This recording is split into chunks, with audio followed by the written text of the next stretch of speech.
we have been in business for, oh gosh, 23 years now. So doing this quite a long time.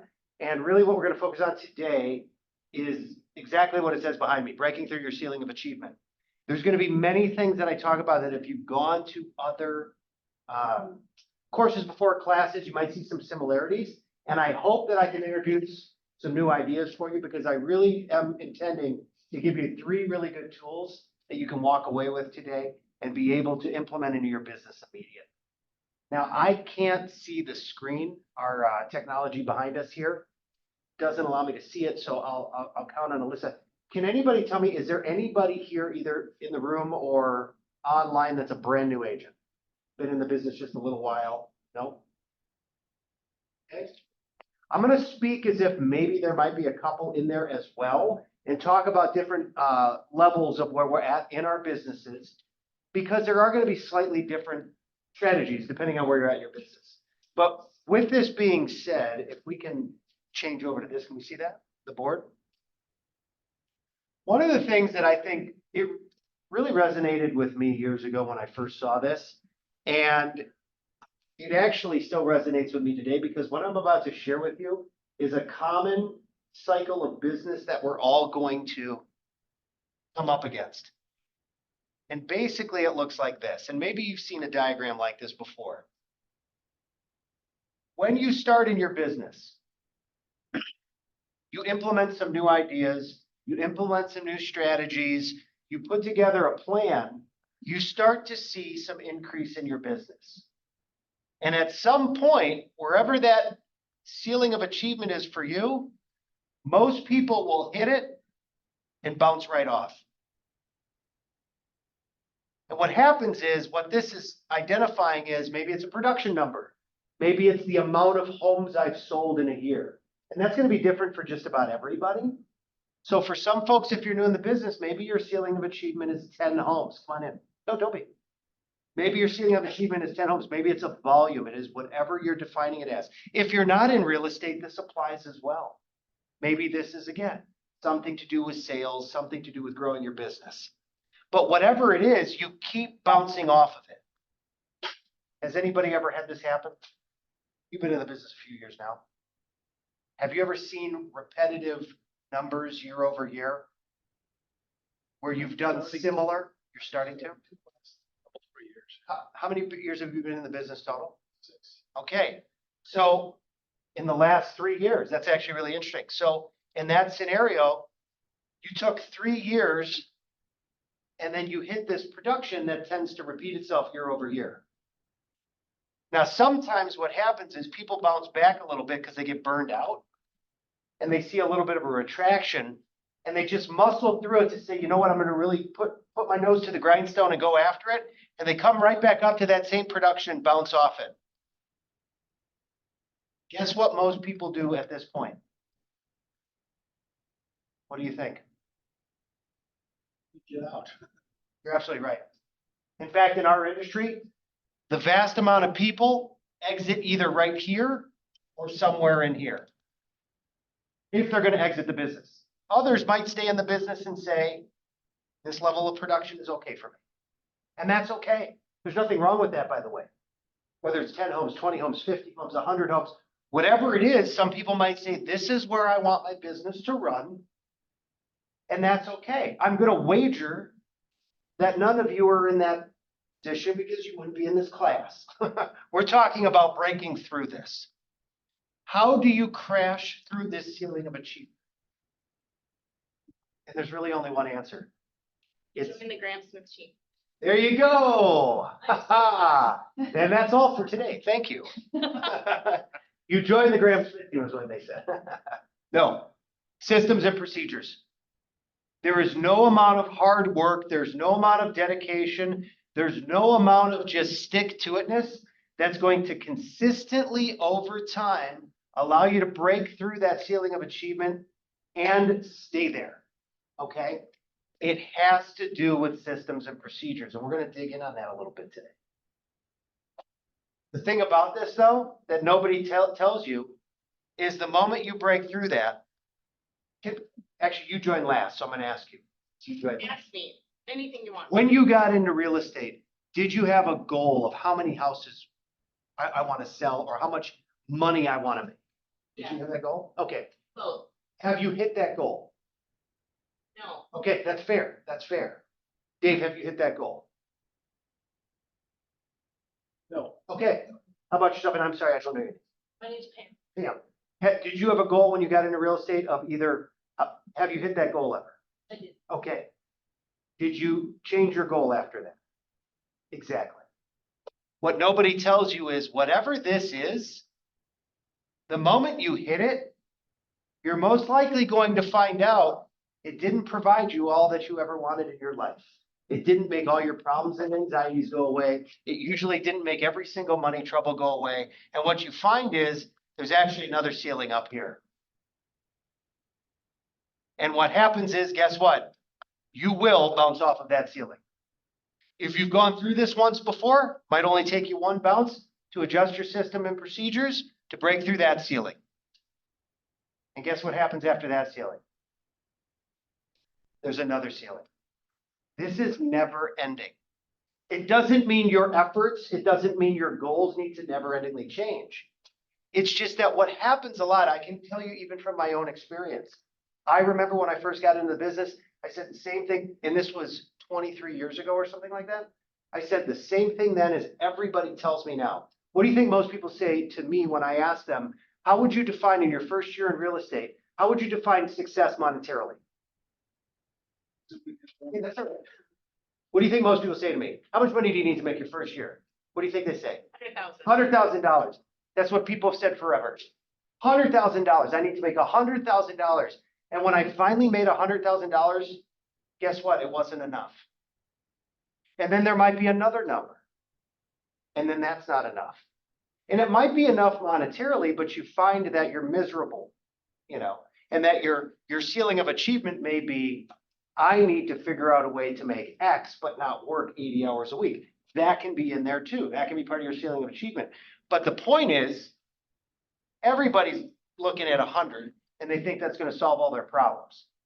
And then they get here and they might be 200 and that's going to solve all my problems. At 300 and that's going to solve all my problems. And the reality is new level, new devil, man. It really is the case. Every time you level up, you will find new challenges and new things that you're either going to A, implement some new systems and procedures, or B, sadly, bounce off that ceiling and get out of this business.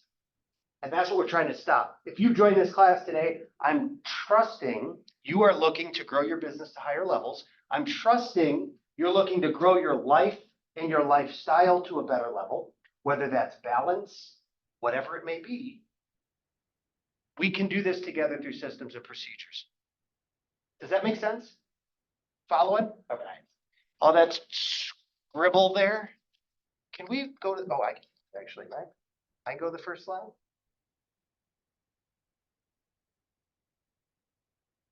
Hit the right button. Maybe I can't. Well, Bear with me one second. it's toggles here. Where's that? Working before. I can move it. Cool. We'll go to the next slide. All right.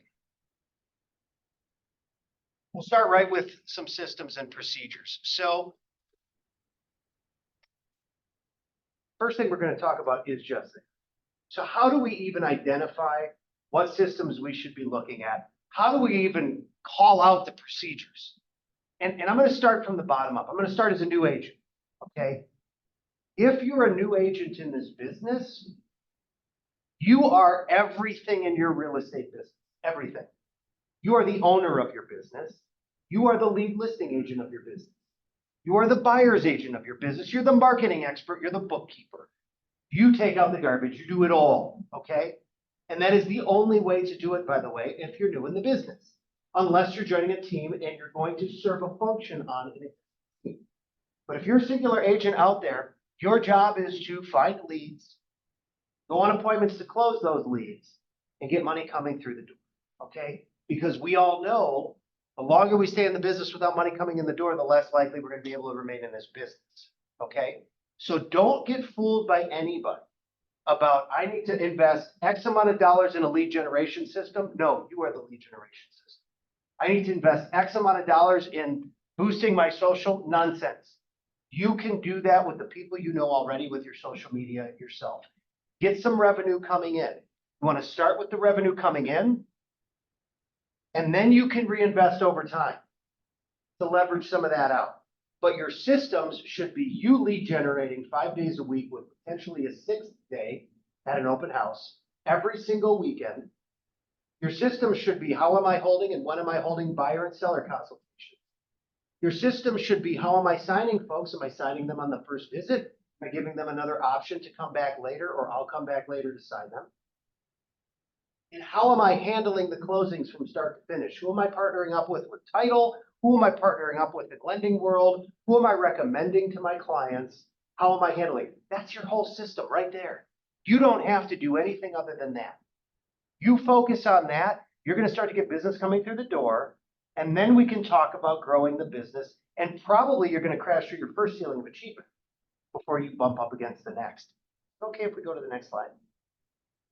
So as you grow, it would be a very, very good practice. And I would recommend this practice to anybody at any point in their business to go through. And this is just one example. This isn't the end all be all. This is an example. Plenty of you will have other boxes we can fill in here, but this is an organization chart, okay? And this is where you want to get your systems right. How can you possibly get your systems right if you don't know who's responsible for what? And I would ask you, starting with the owner at the top, which is you, call yourself an owner, call yourself CEO, whatever you want to call yourself. Start to put boxes on every single job that exists in your business. And then after you've identified those, write a name in there of who's responsible for that. Now, granted, if you're newer, it's probably your name. You have 15 jobs. I mean, really, that's what it's like. When people ask me what I do, obviously I say I'm a realtor, but if I'm talking to friends or other colleagues, I am a CEO of a business. I'm a sales manager of a team of agents. I'm the lead listing agent on a highly productive team. I have those 3 jobs. Each one of those jobs could be a full-time job. That's where I'm at in my life right now. The reality is the next thing you want to do, might have to get a new one of these. The next thing you want to do is find a place where you can leverage. Are you able to put it back to the board here for a second? Sorry, I told you to get one and then. I apologize for you on the screen. A little bit of our technology here, clunky. You want to find places to leverage. And I will ask this question, see if any of you agree with me. What I've heard from other folks, other people in this business that coach teams, what I've seen from talking to people over time tends to fall in this next category. Where do you think agents first leverage? What is the natural place to leverage first? Assistant, okay, good. Transaction coordinator, good. That's because we're all in this office. The reality out there in the world, let's see if one of these works. The reality out there in the world, one of the very first places all agents leverage is lead generation. And this is where we're going to get real about our systems right now. Okay, we're going to get real. For one, lead generation and marketing are 2 separate things.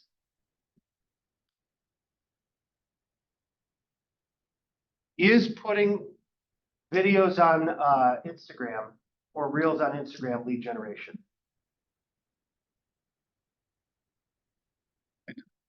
Kind of, right. It's hard to say, right? Or marketing. It's marketing. It's marketing. It's marketing. What about responding to people that interact with that marketing? Lead generation. That's right. We got to get real about what things are. Okay. We got to really drill down on this. If you're going to break through that ceiling, I'm serious. You have to drill down and get very, very serious about this, because at some point, not only are you going to ask yourself, is it time for me to leverage any of this out? But what can I honestly put towards it monetarily to get a proper return on investment? We'll come back to that in a minute. But most agents, they get rid of their lead gen first. And I will tell you guys, this is the most valuable thing you own right here. It is more valuable than your skill set. It's more valuable than your name, although it kind of is the same thing. This is the most valuable piece of your business, and most agents are first to give this away. They're first to find systems that will send auto emails. They're first to find systems that will call their clients. They're first to buy leads online. Whoever controls the leads controls the market, period. That is the darn truth. It's always been that way. I would wager to you that this is the last thing you should ever leverage out, because most of the other things can be leveraged out either for a salary or from a hourly wage. Can I go back to that other slide, the org chart? So, for example, we're going to pull up this org chart. Think about people talked about assistants, executive assistants, maybe a director of operations. But before you even get up to a director of operations level, there are people that can do things like transaction coordination. What's transaction coordination worth right now? Anybody? What's it worth right now in the market? Time, I mean, Yeah, what do people pay for it? it's about 400 a transaction. If you do contract, it's about 350 to 450. totally. It's about 400 a transaction if you contract it out to a private company. If you hire somebody in-house, often you're going to see anywhere between $40,000 and $60,000 a year as a salary, typically. Okay. They could make more money lead genning. They are the owner than probably doing the transaction. Oh, no question, no Right. question, But they right? probably may not like that. Why they want to contract it out. They think they can do that. Totally. Well, look at it this way, right? Every time you lead gen, not market, you have to do marketing, by the way. I'm not getting away from marketing. But every time you lead gen and you talk to people in your database, your neighborhood, the folks you know, the past clients you worked with, folks that showed up at your open house, people that interacted with your online or other forms of marketing, every time you personally interact with them, what's the average commission right now? Per transaction, what are we looking at? Dollars. Our market is an average sale price of what? Oh, hey, I want to be in your market. 350? Let's call it 400 because that math is easier for me to do in my head. And let's say on average, you've got a 3% commission. That's how much in gross? We're talking gross numbers here, not net profit. How much is that? $12,000. That's right. Okay. The average gross commission is $12,000.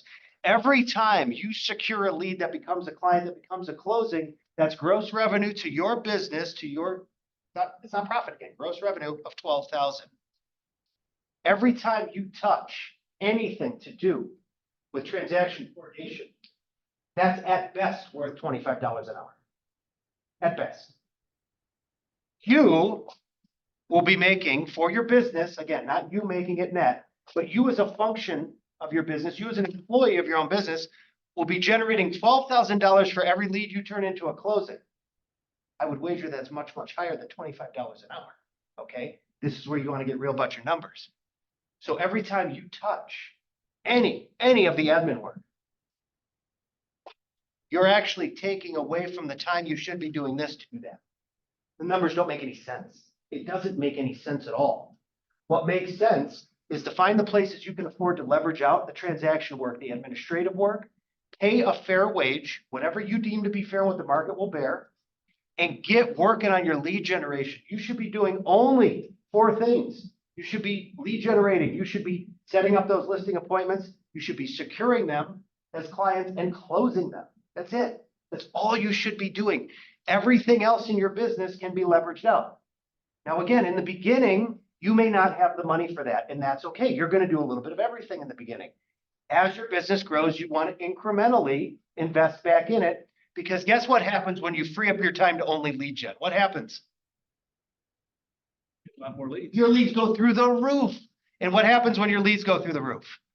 You need to build your team structure out and have more people do the things you don't want to do. That's exactly right.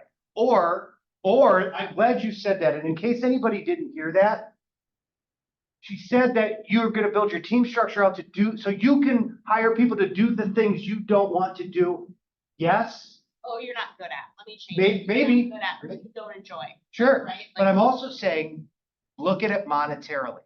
Because I'll tell you what, There's a lot of folks out there that are delegating or leveraging tasks off to other folks, and they didn't realize what the value of that was, and now they're finding themselves upside down. Can we go to the next slide?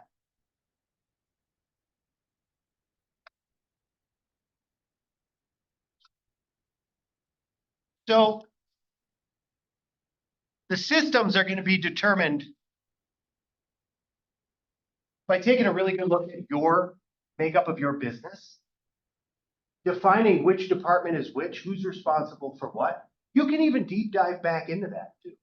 You know, if you have a marketing department, you can bullet point underneath that, all the things you do in the marketing department. If you have a listing department, buyer department, you can do all that. That's getting right with your systems, okay? And this is something, by the way, that every agent, no matter how big or small your team is or your business is, should be looking at least an annual basis. Because not only will it identify any blind spots you have, it'll actually identify who's your missing persons report. And what that means is, who am I going to need to partner with or leverage to these things? What does that person look like? Who should I be looking for as talent to add to my team? The second part is getting your numbers right, okay? Now, people are going to tell you all sorts of other things here. I don't care. Go with what you like. This is what we do. If we're investing in somebody or something on the team, and we are not seeing a minimum of 4 times return on investment, we scrap it. Okay? And why is it 4 times return? This slide will tell you why. If you're going to pull profit out of your business, you need to have a certain type of return on that. Otherwise, there's no point in doing it. I remember when I first got into the business, I used to hear things from people that they would say, well, you know, if you invest in this online service or you invest in this advertisement over here, all you need to do is sell one house to break even. Why am I trying to break even? I've made no money if I broke even. I haven't profited one bit. I have to draw profit out of this to make any sense. This is one example of one model, may or may not be representative of yours. I will tell you that if you're a smaller team with smaller personnel, your profit margin will typically be higher because you are doing more of the work. If you're a larger team with larger personnel, your profit margin will be lower percentage-wise, but hopefully on a grander number to bring in more money over time. Does that make sense? Sometimes I on that. That's me just talking too fast on the numbers. Can we go off the slide for a minute? So I would say, to get right with your numbers, the first place to start, go back over the last year, identify every single buy side and sell side listing that you had that closed. Okay, everything that closed. And put next to it, where did that business come from? Get extremely specific. Referral from past client, open house, TikTok video, social media, whatever you call it, right? Mailer, maybe you directly mail to a neighborhood farm. Get very specific on that. Look at the gross revenue it brought in. Brought in $12,000. Not what you cut and everything like that. Gross revenue is what we're looking at. Because we've already accounted for the cuts in the breakdown of that last slide. And find out, how much money did I invest in that source of business and how much money did I bring back in? Is anybody GeoFarm, by the way? Anybody? Okay, maybe online, I don't know. Well, if you do, I want to give you an example of something here. Typically speaking, this one's interesting.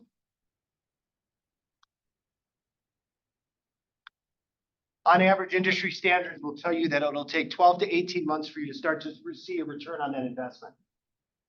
So let's say, hypothetically speaking, you're spending $2,000 a month sending out mailers to a specific geographic area that you identified as a place you want to do business. You could easily invest $12,000 to $24,000 in a year before you see a return on that investment. You have to ask yourself, do I have that money? Can I afford to invest that money in my business right now? It might be 2 years before you're break even or actually positive on that. Now, the flip side is you can become a neighborhood expert this way. You combine this with a little bit of door knocking, you can become a neighborhood expert within 2 years in a neighborhood and dominate the listings in that neighborhood. But here's where you can get real on your numbers. I've seen people do this on neighborhoods that don't have a large enough sale price to justify that expenditure. Because whether I send you mail to your, to your house that's worth $100,000 or $1 million, it costs me the same money. Okay? It's still the same money unless I'm really dumbing down my marketing, which I personally don't like to do. So if I have a neighborhood that I'm investing in, has enough houses in and a price point high enough for me to say, I would like to get a meaningful share of that market. And if you're gonna get real bunch of numbers, you wanna go a step further. You wanna dig in and find out how many closings were there in the last 12 months in that market? How many closings were there in the last 24? How many closings were there in the last 5 years? To make sure that last year wasn't an anomaly where everything sold because something happened, who knows? Or nothing sold and maybe it was just a function of the market. Look over the last 5. If this neighborhood that you're identifying has 2 or 3 sales a year, probably not a good place to invest. Can you give any examples about that, this specific thing, using what you've done or what you're aware of to kind of even further illustrate what you're talking On a about? geo farm specifically? Yeah. Yeah, so basically, Interesting to you're me. doing 12 mailers a year.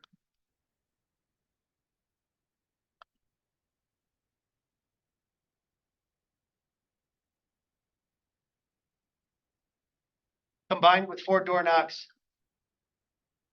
Combined with 1 to 2 events. You add up all the money you spent on this. You look at any of the revenue you brought in and you see if you got a return on your investment at all. So for example, if I spent $20,000 doing all of that, I need to see gross revenue of $80,000 for me to make any sense. Now, remember, we just said the average commission was what on 400? $12,000. How many $12,000 commissions does it take to get to that? 6 to 7, right? That's 6 to 7 homes. Is it reasonable to believe by doing this, you could sell 6 to 7 homes every year in one neighborhood? Or 6 to 7 transaction sites? Because guess what? If they sell, they probably gonna buy with you. That counts. I got that buy business from this. All I need to do is find 3 homes in that with 3 buyers on the other end. It's very achievable. See what happens when you get really, really right with your numbers? You can find out, because 80,000, that was like, oh, that's a lot of money. I don't know, it's 6 homes. It's 6 transaction sites. If that neighborhood averages an $800,000 sale price, it's a lot less than that. What if the average is 1.2 million? Do you think that there's many agents door knocking $1.2 million neighborhoods? 23 years, you know how many times I've run into an agent out in the field door knocking? 0. Not once. I've never crossed paths with an agent door knocking. I came close. There's another agent in this office actually that had their things hanging on the door. I was like, oh, he must have just been here. That was close. But he was from this office where we talk about things like this. Never has happened. You know how many times people have yelled at me to get off their property? Maybe once, maybe once. And it wasn't even a yell. Just kind of a stern, get out of here. But the reality is that you do things like this. And by the way, what if that neighborhood is your neighborhood? I'm your neighbor and I'm a realtor. Hi, I'm your neighbor and I'm a realtor. Much different than I'm here to look at your roof and see if I can replace it under your insurance policy. We're not doing that. We're introducing ourselves to see if there's anybody that would like to do business or needs our services. And they're already receiving your mailers, so they probably see your face, they probably see your logo. They're probably already a little bit familiar with you. That's one example of how to do that. Now, for those of you that were at the course that I did about 6 or 8 weeks ago, and I talked about our number 1 return on our investment, you know where it comes from? And it's not a mystery. Same as everybody. Yeah. Database, Sphere, whatever you want to call it.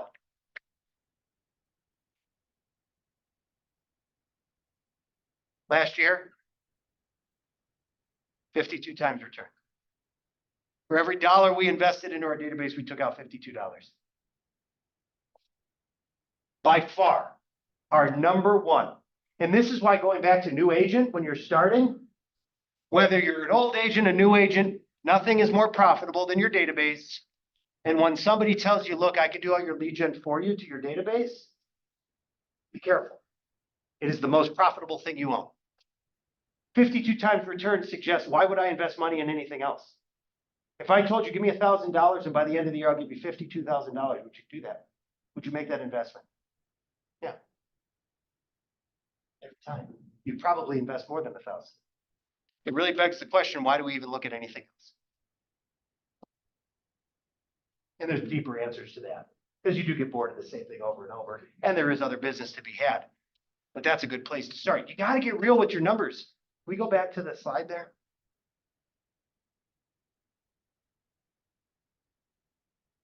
And the next one. All right, so I will preface this part of the conversation by saying this is I'm not promoting any one way to do cuts. I'm not saying one way is right, one way is wrong. I just want people to get honest with themselves about what kind of business they're running and if it's profitable. Because all too often we see so many folks find themselves upside down. Without naming names, I know of an agent that I've talked to that runs a very big business. And when they got into their numbers and started really looking deeper into it, they found their profit was actually upside down. They were losing money. Now, does that mean at the end of the year they were going deep into their savings? No. But what it means is they were still in production doing business. They were making commissions off of their production, and they were taking a portion of their own commissions to pay for the business they were operating because their cuts were all out of whack and their expenses were all out of whack. For example, if you have 100%, you take 100% of your gross commission. Cost of sales typically averages out to what are you sharing with the other agents or your broker, okay? Gross profit, operating expenses are expenses. That's gonna be everything, and this is where you wanna get very, very clear, right? My operating expenses are all the money I spend on marketing, all the money I spend on licensing, and renewing my license, continuing education, my transportation and the cost of it, any rent that I have, any staging services, anything at all that you spend money on to run your business.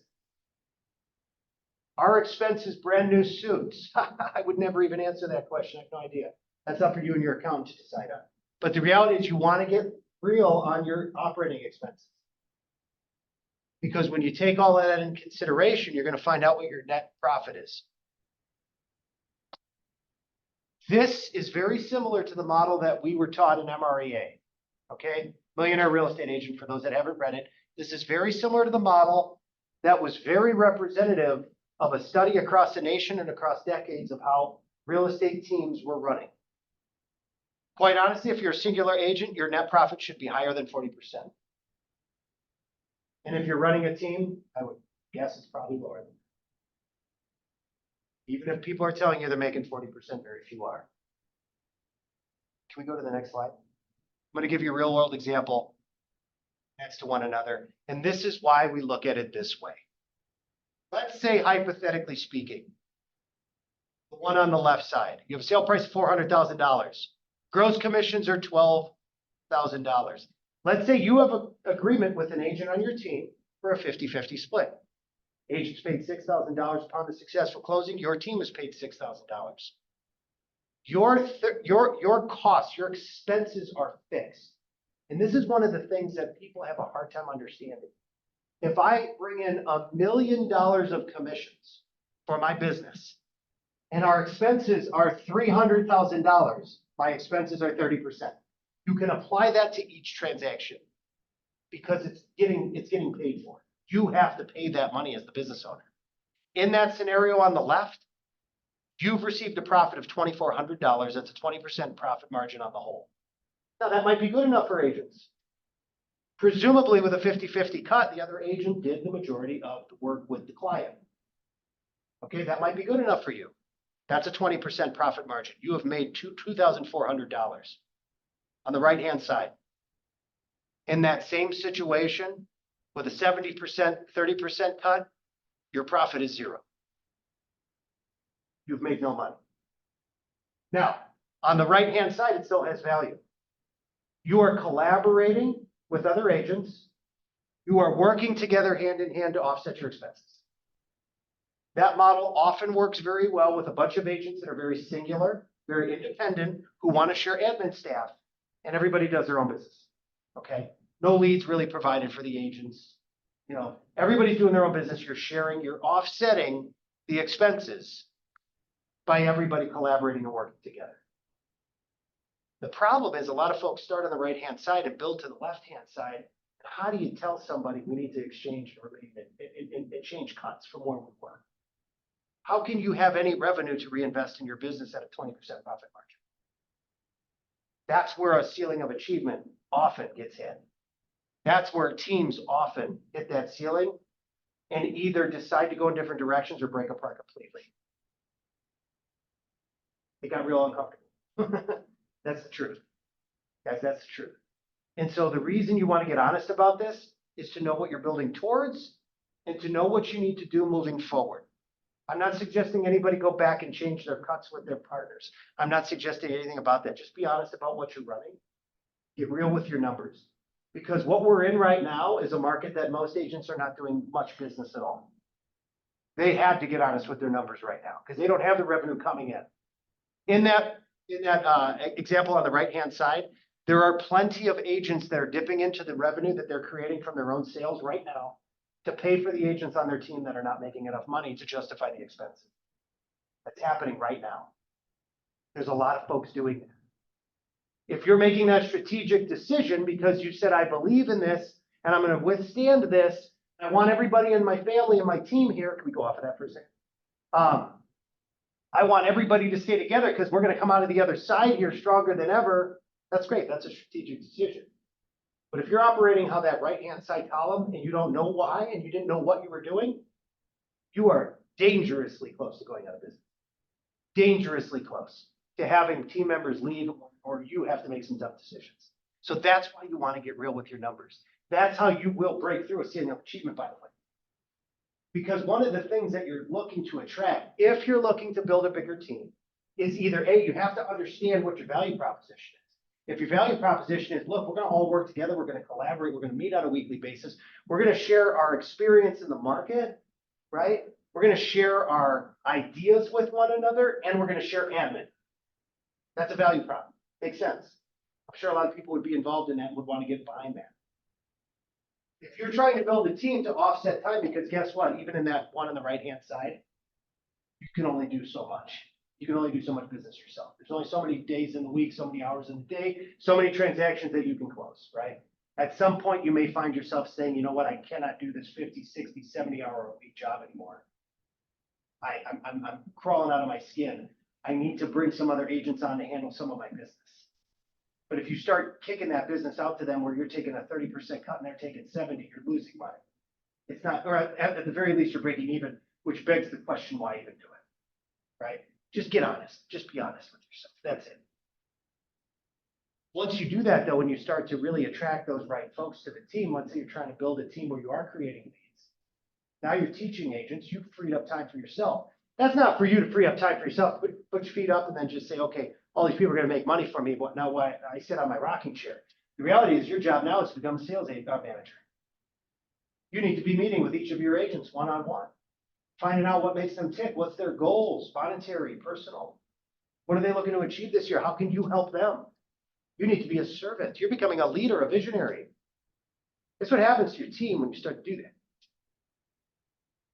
You grow, the attitude grows, the culture grows. Then you start to hit other ceilings of achievement as well, and you can tap back into that. And rebuild and redo and get even better and bigger, and you can see that volume go through the roof. We go to that next slide.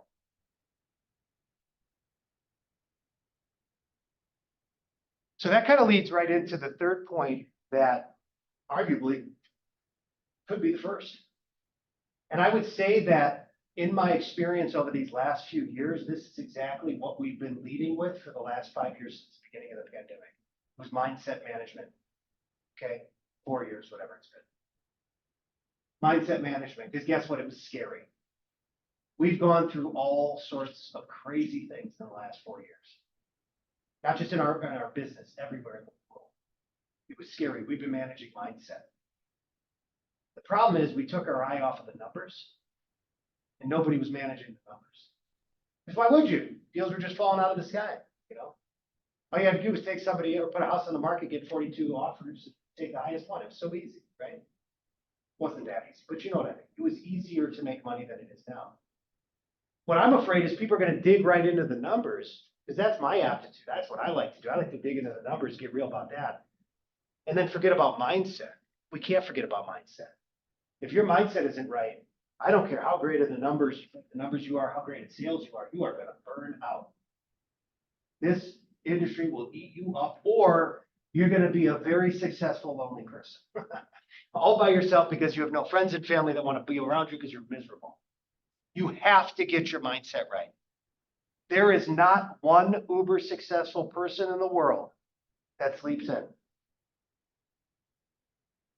Okay, there's probably somebody, but most folks that are very successful, they're up early. And their morning is ritualized. It is not like, what am I going to do? They know exactly what they're going to do. They're going to work out. They're going to meditate. They're going to read, usually not the news. They're not reading the news. They're reading self-help. They are reading things that are going to empower them. They're reading daily affirmations. They protect and guard that morning routine like you couldn't believe. I mean, some of these folks are out of their mind. They're up at 3 a.m, going to bed at 7 p.m. I've been a night owl my whole life. So I'm not speaking like I do this. And I get up earlier than I've ever gotten in my life. My day starts at 6 every day, and it is very ritualized. Now, other people say, 6, I get up at 4. Good. Hopefully I get there someday. I'm still working on it. I still have ceilings of achievement to break through. You need to get rid of the limiting beliefs. You have to. And that is something that is always going to be ongoing. I'm not suggesting like, hey, do this and you'll get rid of them. Realize they're going to be there all the time. And you have to keep pushing through. I can't do this. What am I doing? Who do I think I am? Maybe if I was just like born into a better family, maybe I'd know better people. Or if I would have started this 15 years ago, I'd be so much further, whatever. That has nothing to do with anything.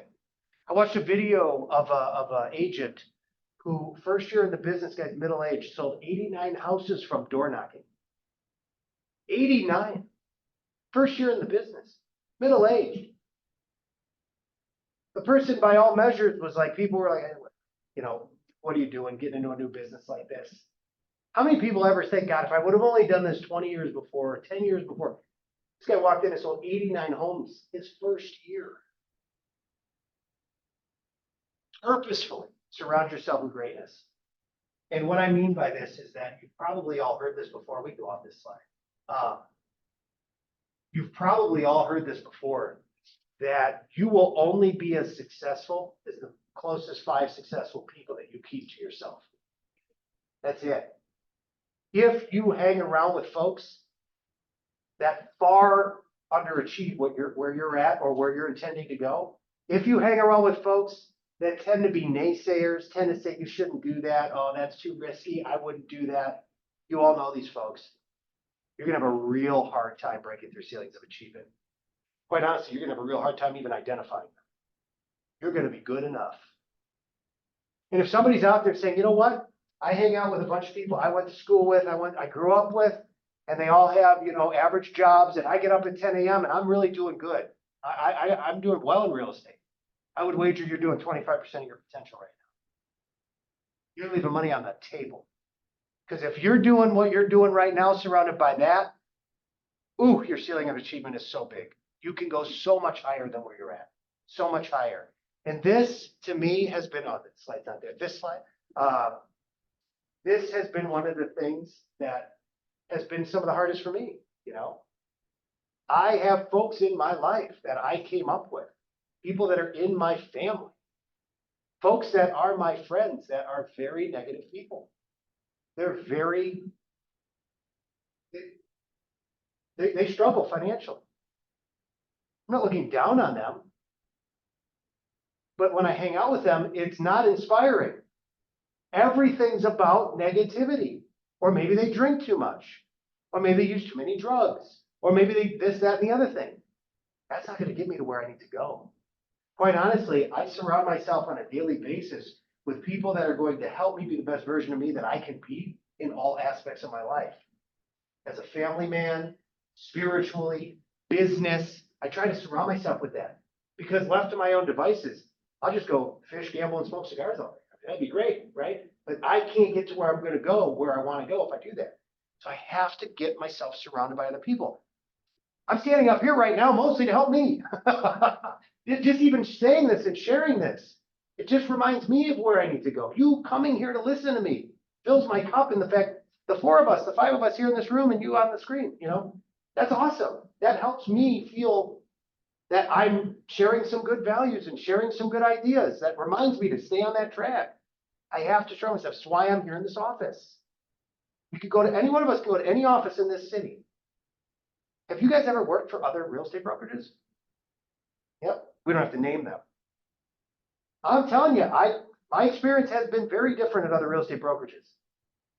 You go in there and people are like, this is my business. Don't you even look at it. Close the door. Like, whoa, whoa, whoa, don't look at my board. They don't want to share anything. Ask them about it. Has anybody ever heard agents say buyers are liars? It's a terrible saying. Buyers are liars. God, that's a negative thing to say. Sellers are yellers. I like that. But yeah, you're going to find a lot of negativity in other places. I don't find that here. From day one, from joining this, I was in another brokerage for 13 years before coming here. And I've been here now for 8, 9, something like that, whatever that adds up to.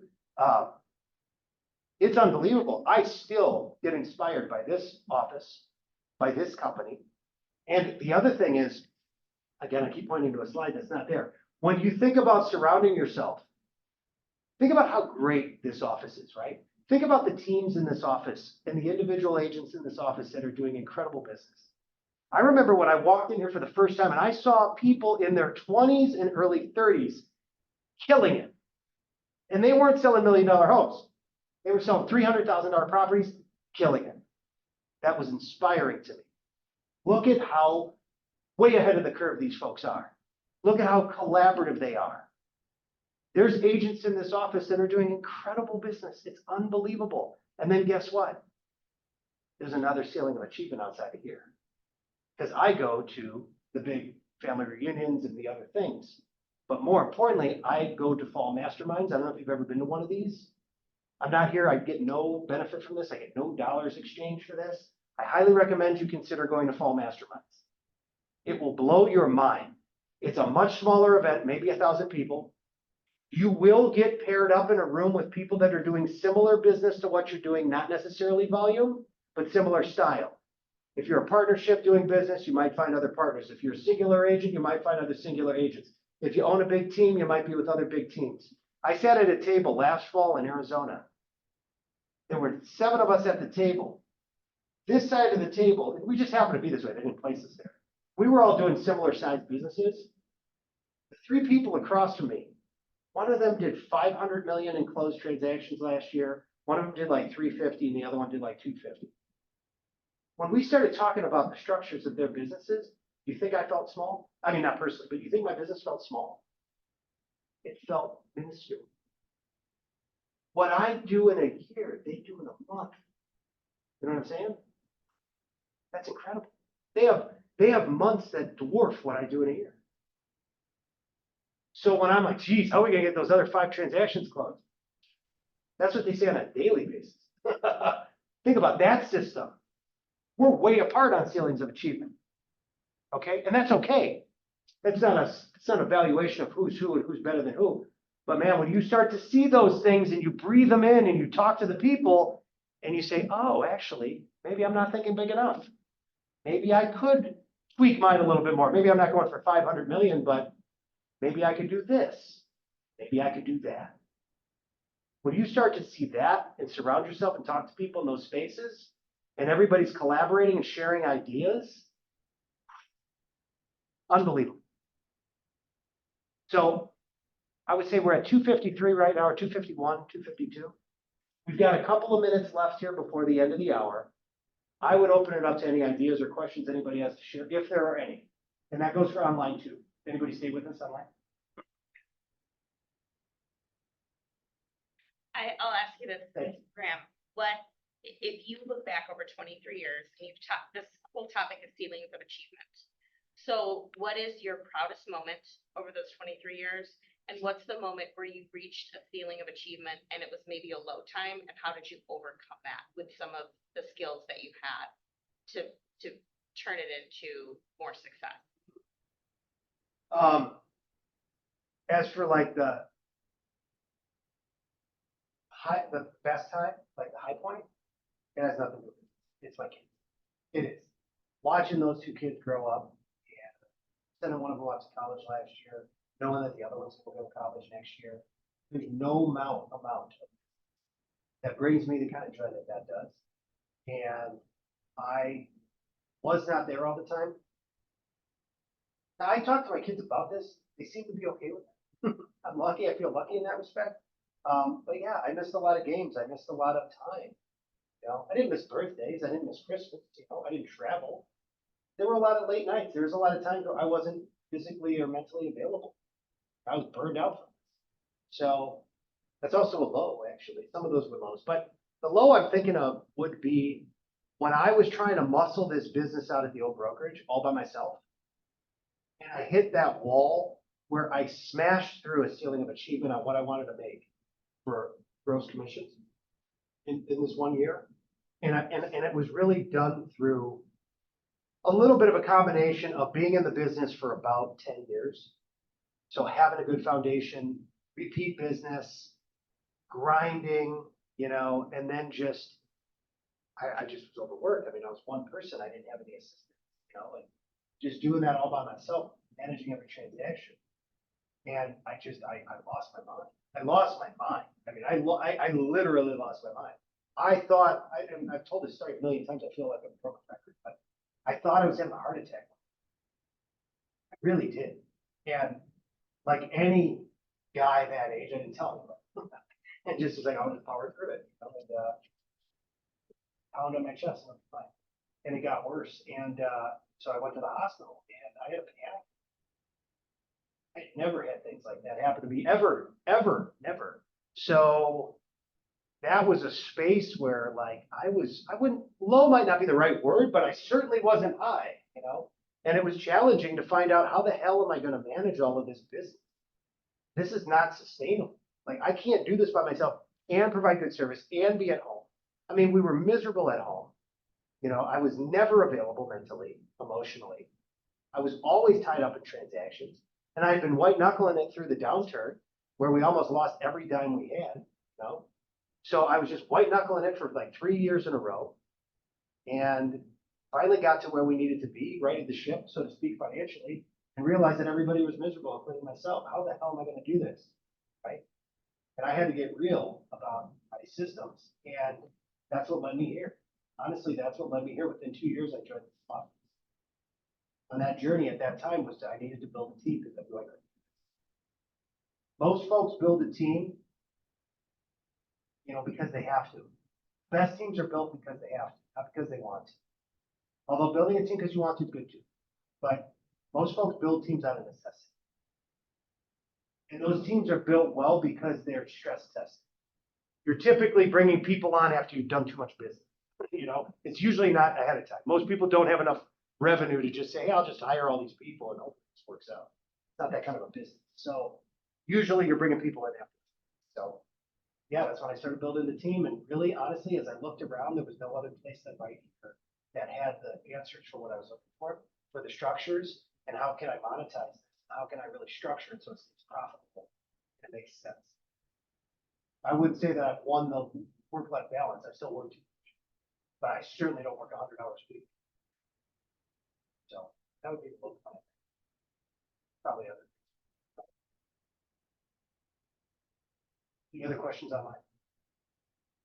Just hiding out. Can I ask one more? Yeah, Is there another session planned, like forward, what's to come? You don't have, you don't. I'm open to ideas. You don't have a. I don't have a plan. Yeah, I Okay, need to get alright, serious Yep, with my systems.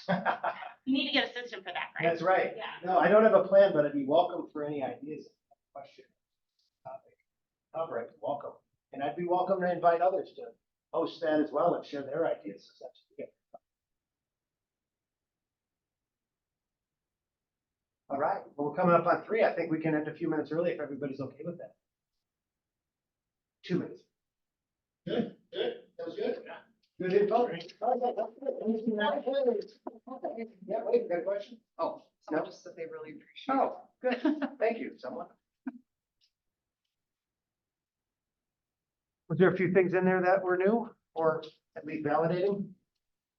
A lot of it is very good. Yeah, Very it's good. Phrased a little differently, but good. Good. Thank you. We just started getting up at 5:20 to work out. All right. So we're like Nice. loving the validation right now on those hard days when Yeah. you're like, we usually take one day off a week, but when you're Yeah, a few for days sure. in, you're like, oh gosh. Need that. Yeah, today was, I stayed up watching the Timberwolves last night, so, Oh, yeah. you know, today